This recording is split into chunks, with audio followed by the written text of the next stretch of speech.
আমরা কেন আসছি, আমরা কেন আসলাম পৃথিবীতে, আমাদের কাজ কি, আমাদের করণীয় কি, কে পাঠিয়েছে, এবং আমরা দুনিয়াতে আসছি একসময় আমরা মৃত্যুবরণ করব, মৃত্যুর পরে আমরা কোথায় যাব, কি হবে, এই কথা কি একবার মাথায় চিন্তা করছেন? যে আমি এখানে কার অর্ডারে আসলাম এবং কার গোলামি করব, কার দাসত্ব করব, কার ইবাদত করব? আপনি কি একবার চিন্তা করছেন? আমরা তো মুসলমানরা শুধু দুনিয়ার পাশনে পড়ে, সংসারের পিছনে পড়ে, স্ত্রী সন্তানের মহব্বতে পড়ে আমাদের মালিকের কথা ভুলে গেছি। আমাদের কোন মালিক?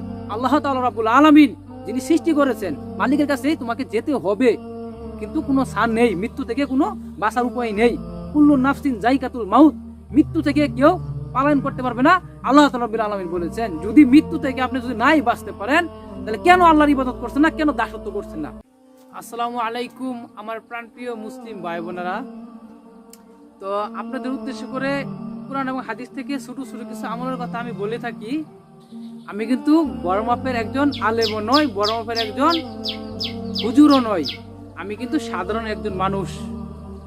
তো ভাবতে পারেন এই ব্যক্তির ভিডিওর এই হাদিসগুলা শুনে আমাকে আমল করতে হবে, এমন কোনো কথা আপনার মনে থাকতেও পারে। আমাকে ব্যক্তি হিসাবে দেখবেন না, আমার ভিডিওর মাধ্যমে আমার কথাগুলো যদি মূল্যবান মনে হয়, আপনি অবশ্যই আমলের নেতে আমার ভিডিওগুলা দেখে থাকবেন।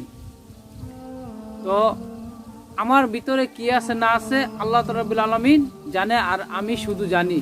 আমি এই হাদিসগুলো আপনাদের সামনে তুলে ধরি ভিডিওর মাধ্যমে, আপনাদের আমলের উদ্দেশ্যে, বা আপনারা যাতে ভিডিও থেকে দুই একটি কিছু হাদিস বা আমল শিখতে পারেন, এই উদ্দেশ্য করে আপনাদের জন্য ছোট ছোট একটি ভিডিও হাদিস থেকে আমি তৈরি করে থাকি।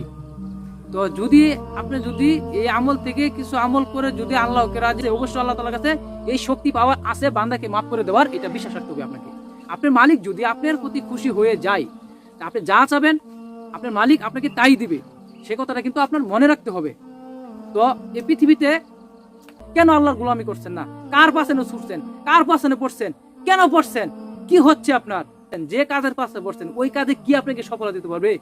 আমরা পৃথিবীতে সবার চিন্তাধারা একটাই, কিভাবে জ্ঞানের হওয়া যায়। একজন শিশু চিন্তা করে আমি কিভাবে জ্ঞানের হব, একজন বৃদ্ধ চিন্তা করে পৃথিবীতে কিভাবে আমি জ্ঞানের হতে পারবো, একজন বয়স্ক চিন্তা করেন, একজন নারী চিন্তা করেন, একজন পুরুষ চিন্তা করেন, একজন যুবক চিন্তা করেন, পৃথিবীতে আমরা কিভাবে জ্ঞানের হতে পারবো। ওহে ভাইয়েরা, আপনি এই কথা চিন্তা বলেন, পৃথিবীতে কিভাবে আমরা সফল হতে পারবো, এই কথাটা একবার চিন্তা করলেন না? যে আমি পরকালের জন্য কি অর্জন করলাম, দুনিয়া থেকে দুনিয়ার জন্য করলাম, কিন্তু পরকালের জন্য আমি কি সঞ্চয় করলাম? ওহে ভাইয়েরা, এখনো সময় আছে। আল্লাহর কথা চিন্তা করেন, মৃত্যুর কথা চিন্তা করেন, কবরের কথা চিন্তা করেন, ফুল সিরাতের কথা চিন্তা করেন, মিজানের কথা চিন্তা করেন।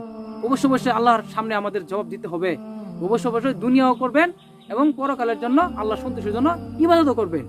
কিন্তু একটা রেখে আরেকটা করবেন, তা হবে না ভাই, হবে না।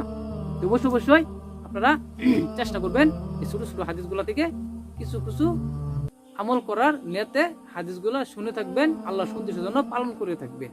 আসসালামু আলাইকুম ওয়া রাহমাতুল্লাহি ওয়া বারাকাতুহু।